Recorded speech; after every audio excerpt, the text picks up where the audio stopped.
तुम्ही एखाद्या रिलेशनशिपमध्ये आला असाल, तुम्ही प्रेम केलं असेल आणि दोघांनी परस्पर सहमतीने जर एकमेकांना स्वीकारलं असेल, तर मग बाहेरचा अजून कुणी ऑप्शन म्हणून बघण्याचा विचारही डोक्यात नाही यायला पाहिजे. अजून कोणाला ट्राय करायचं असं मनातही यायला नको. हे बघा, आपले आई वडील आपलेच असतात. भाऊ बहिणींचं नातं जन्मताच ठरलेलं असतं. जे जसे आहेत तसे आपण त्यांना स्वीकारतो. आपण त्यांना बदलू शकतो का? नाही ना. जसं आई वडील बदलता येत नाही तसं जोडीदाराचंही असतं.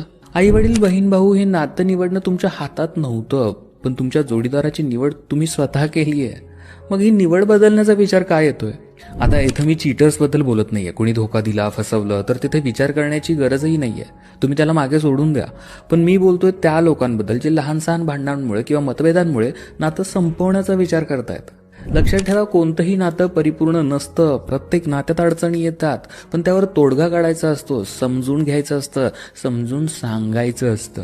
कोणाच्या तरी सांगण्यावरून नाती मोडली जात नाहीत. एवढ्या दिवसाचं, एवढ्या महिन्याचं, एवढ्या वर्षाचं नातं होतं.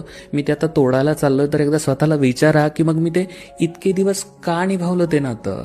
एका नात्यात स्वतःहून आलात ना, मग ते निभवायला शिका. प्रेम कमी केलं तरी चालेल, पण कॅरेक्टर खराब करून घेऊ नका.